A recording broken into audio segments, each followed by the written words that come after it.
Assalamualaikum warahmatullahi wabarakatuh. Nama saya Nikmatul Nadira dari Prodi PGSD Unit 2 semester 5 dengan NIM 1804100090.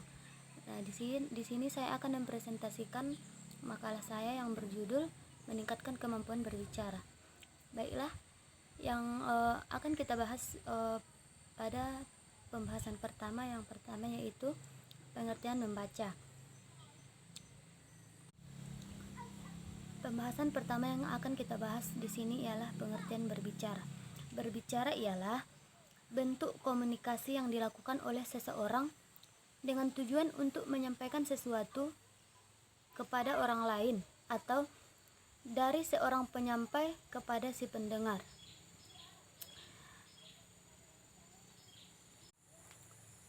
Dengan kata lain, berbicara ialah bentuk komunikasi dengan menggunakan media bahasa. Berbicara merupakan proses penuangan gagasan dalam bentuk ujaran atau perkataan. Ujaran-ujaran yang muncul merupakan perwujudan dari gagasan, pikiran, perasaan, dan menjadi sebuah ujaran. Ada beberapa hal yang berkaitan dengan batasan berbicara berdasarkan teori yang dikemukakan oleh para pakar komunikasi, yaitu yang pertama, berbicara merupakan ekspresi diri. Berbicara merupakan ekspresi diri ialah kita berbicara dengan memperlihatkan bagaimana diri kita, bagaimana sifat kita. Dari kita berbicara, sebagian orang bisa mengerti bagaimana ekspresi dari diri kita. Adapun yang kedua ialah berbicara merupakan kemampuan mental motorik. Yang ketiga, berbicara merupakan proses simbolik. Dan yang keempat, berbicara merupakan keterampilan bahasa yang produktif. Adapun tujuan dari berbicara antara lain yang pertama, adapun tujuan utama dari berbicara ialah untuk menginformasikan gagasan-gagasan kepada pendengar yang harus ditempatkan sebagai sarana penyampaian suatu kepada orang lain. Menurut Mulyana, pengelompokan tujuan berbicara ada 4 tujuan. Yang pertama, tujuan sosial. Tujuan sosial ini kita berbicara berdasarkan tujuan sosial ini supaya kita bisa berbicara di depan orang yang banyak atau saling berbicara dengan di lingkungan sekitar kita, tempat kita tinggal, dan memudahkan kita untuk saling berkomunikasi dengan masyarakat kita yang ada di sekitar rumah kita. Misalnya masyarakat yang ada di kampung kita, di sekolah kita, di kampus kita, dan di tempat yang lain-lainnya. Yang kedua, tujuan ekspresif. Tujuan ekspresif ini ialah tujuan agar ekspresi dari diri kita bisa dikeluarkan pada saat berbicara dengan orang lain. Adapun yang ketiga adalah tujuan ritual, dan yang keempat adalah tujuan instrumental. Selain itu, ada juga tujuan-tujuan berbicara dengan menitik beratkan pada efek pembicaraan, yaitu berbicara dengan meyakinkan pendengar. Berbicara dengan meyakinkan pendengar, misalnya kita sedang berbicara, menyampaikan sesuatu atau menyampaikan kabar seperti pengumuman dan lain-lainnya kepada orang lain. Nah, dalam berbicara ini, kita sebagai pembicara harus bisa meyakinkan orang lain agar apa yang kita bicarakan tersebut bisa diyakini oleh orang lain dan orang lain percaya atas apa yang kita katakan kepada orang lain tersebut. Yang kedua, berbicara dengan tujuan mempengaruhi pendengar. Di sini berbicara dengan tujuan mempengaruhi pendengar, misalkan kita memiliki produk tersebut kita jualkan kepada orang lain. Nah, kita harus pandai-pandai dalam berbicara agar si pendengar tersebut mau membeli produk yang kita jual tersebut. Nah, diharapkan dari saat kita berbicara, si pendengar tersebut tertarik dengan apa yang kita bicarakan. Misalnya kita menjual sebuah sampo misalnya, kita harus pandai berbicara tentang kelebihan sampo tersebut, apa efeknya terhadap rambut, apakah rambut kita menjadi lebih baik, kira-kira seperti itu. Yang ketiga ialah berbicara dengan tujuan memperluas wawasan pendengar. Nah, berbicara dengan tujuan memperluas wawasan pendengar ini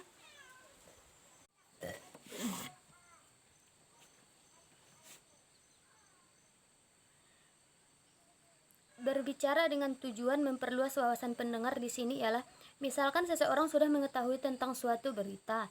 Nah, namun seseorang ini masih belum yakin sepenuhnya tentang berita tersebut. Nah, kita sebagai orang yang mengerti dengan masalah tersebut, kita berbicara kepada orang tersebut dan kita menjelaskan sehingga orang itu mengerti dan tahu bagaimana cerita yang selama ini dia tidak tahu semuanya, melainkan dia hanya tahu kejadian tersebut tanpa mengetahui detailnya kayak mana. Yang keempat, berbicara dengan tujuan memberi gambaran tentang suatu objek. Nah, kalau yang seperti ini misalnya kita pernah berjalan-jalan, kayak di daerah kita sini, kita pernah jalan-jalan ke Jam Gadang yang ada di Bukit Tinggi. Nah,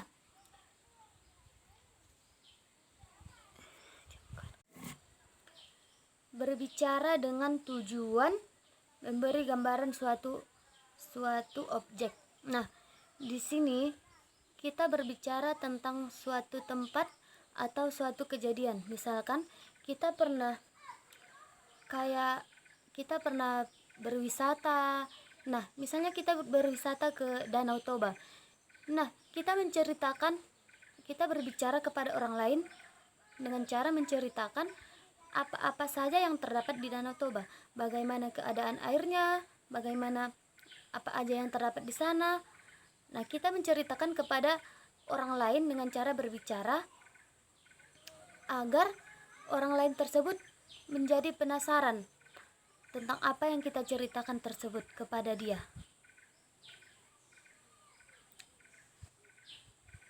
Selanjutnya kita bahas di sini ialah faktor-faktor kebahasaan sebagai penunjang keefektifan berbicara. Yang pertama adalah ketepatan pengucapan. Ketepatan pengucapan misalnya seseorang berbicara harus membiasakan diri mengucapkan bunyi-bunyi bahasa secara tepat. Nah, pengucapan bunyi bahasa yang kurang tepat dapat mengalihkan perhatian pendengar. Sudah tentu pola ucapan dan artikulasi yang digunakan tidak selalu sama. Setiap orang memiliki gaya tersendiri dan gaya bahasa yang dipakai selalu berubah-ubah sesuai dengan pokok pembicaraan. Perasaan dan sasaran. Akan tetapi, kalau perbedaan atau perubahan itu terlalu mencolok dan menyimpang, maka keefektifan komunikasi akan terganggu. Nah, misalnya kayak seperti saya berasal dari suku Mandailing, pada saat berbahasa Indonesia pasti terdapat kejanggalan, misalnya dalam mengucapkan huruf E, misalnya kemana, padahal kan orang yang sudah pasti berbahasa Indonesia kemana, dia akan pasti ngomong seperti itu. Nah, kalau kami dari suku Mandailing akan susah sekali mengucapkan kemana, malah sebaliknya, maka biasanya kami akan mengucapkan kemana gitu. Berarti cara pengucapan yang berbeda akan membuat kadang orang lain bisa jadi tertawa karena mendengar ucapan itu, jadi dia menganggapnya lucu seperti itu. Adapun yang kedua adalah ketepatan intonasi. Kesesuaian intonasi merupakan gaya tarik tersendiri dalam berbicara dan merupakan faktor penentu. Walaupun masalah yang dibicarakan kurang menarik, dengan penempatan intonasi yang sesuai dengan masalahnya akan menjadi menarik. Sebaliknya, jika penyampaian datar, hampir dipastikan kejenuhan dan keefektifan berbicara berkurang. Lah, ketepatan intonasi ini misalnya kita bercerita, kepada orang lain. Nah, tapi pada saat nada yang marah, kita mengucapkannya datar-datar aja. Tidak, harusnya gini. Misalnya kan kita berbicara pada seseorang, misalnya keadaannya marah, sedih gitu. Nah, pada saat marah kita ekspresinya biasa aja, nada suara kita biasa aja, malahan datar aja. Nah, itu kan nggak menarik. Orang yang mendengarkan merasa ini tidak menarik, seperti itu. Yang ketiga adalah pilihan kata atau diksi. Pilihan kata atau diksi hendaknya tepat, jelas dan bervariasi. Jelas maksudnya mudah dimengerti oleh pendengar yang menjadi sasaran. Pendengaran akan lebih terangsang dan lebih paham kalau kata-kata yang digunakan sudah dikenal oleh pendengar. Nah, misalnya pada saat kita berbicara, kita sebaiknya mengungkapkan kata-kata yang sudah familiar di telinga orang lain. Misalnya kita berbicara dengan kata-kata yang gaul. Nah, kadang ada juga orang yang tidak mengerti dengan kata-kata seperti itu. Kadang orang-orang lebih mengerti dengan kata-kata yang biasa, kata-kata lokal. Tidak semua orang mengerti kata-kata gaul ataupun kata-kata yang sudah lama atau kata-kata dahulu. Adapun yang keempat ialah kecerdasan atau kelancaran. Adapun yang keempat ialah kelancaran. Seorang pembicara yang lancar berbicara memudahkan pendengar menangkap isi pembicaraannya. Seringkali kita dengar pembicara berbicara terputus-putus, seperti saya kurang lebihnya. Bahkan antara bagian-bagian yang terputus itu diselipkan bunyi-bunyi tertentu yang sangat mengganggu penangkapan pendengaran. Misalnya menyelipkan bunyi o, dan sebagainya. Sebaliknya, pembicara yang terlalu cepat berbicara juga menyulitkan pendengar menangkap pokok pembicaraannya. Nah, misalkan seseorang memiliki kemampuan berbicara yang sangat cepat. Kadang dia berbicara dengan orang lain, sedangkan orang lain tersebut kurang dalam pendengarannya. Karena dia terlalu cepat berbicara, maka seseorang ini tidak menangkap apa yang dia katakan. Jadi apa yang disampaikannya tidak tersampaikan dengan baik kepada orang lain karena dia terlalu cepat di dalam berbicara.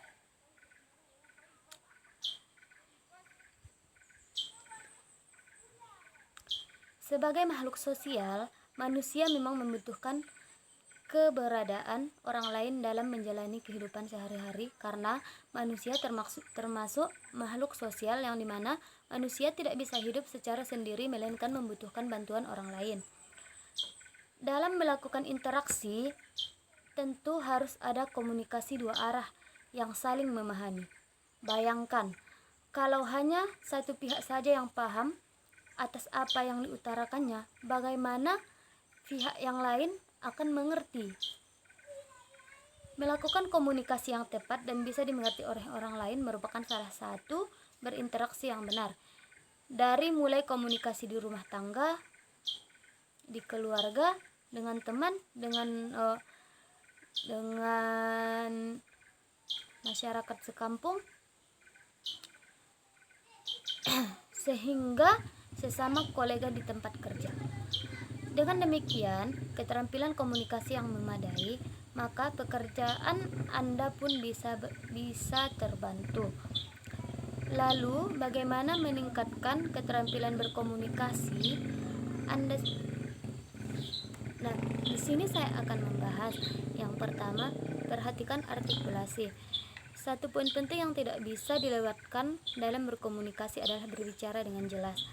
Artikulasi dari setiap kata yang Anda ucapkan harus jelas terdengar oleh lawan bicara, agar apa yang kita bicarakan itu bisa ditangkap oleh si pendengar dan dia bisa mengerti apa yang kita ucapkan. Jangan sampai mereka hanya mendengar apa yang kita ucapkan, namun dia tidak akan mengerti maksud dari apa yang kita bicarakan. Jika Anda merasa sering berbicara seperti itu, mulai saat ini rajinlah berlatih mengucapkan kata-kata secara jelas dan tegas. Anda bisa berlatih dengan mengucapkan A, I, U, E, dan O. Adapun yang kedua adalah lakukan kontak mata dengan si pendengar.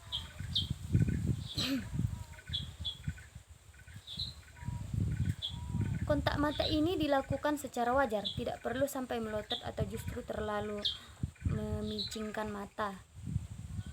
Adapun yang ketiga adalah lakukan penyelarasan. Berkomunikasi yang cerdas adalah selalu bisa menempatkan diri sesuai dengan lingkungan atau orang-orang yang menjadi lawan bicara. Anda tidak bisa menyamakan setiap gaya berbicara kepada setiap orang yang Anda temui, karena tidak semua orang bisa menangkap suatu informasi dengan cepat.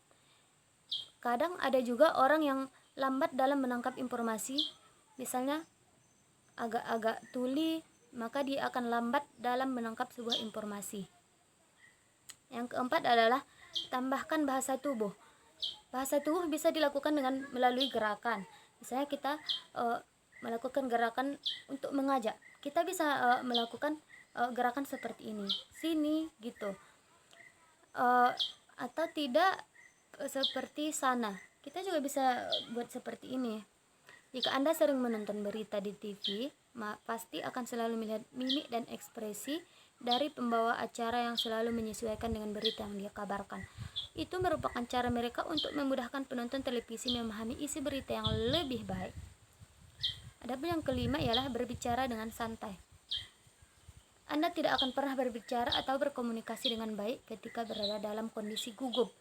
Nah, maka dari itu, saat berbicara, kita harus usahakan keadaan kita tidak dalam keadaan gugup, agar pada saat kita berbicara, kita bisa berbicara dengan santai tanpa ada hambatan sesuatu yang ada pada diri kita. Adapun yang keenam ialah tambahan empati. Komunikasi yang baik akan terjadi ketika Anda juga memahami kondisi lawan berbicara. Memahami dan menempatkan diri dalam posisi lawan bicara akan membantu Anda mendapatkan cara yang paling efektif agar mereka paham apa yang kita maksud. Yang ketujuh ialah beri kesempatan orang lain untuk berbicara. Pada saat berbicara, kita membutuhkan respon dari teman kita berbicara. Seperti belajar.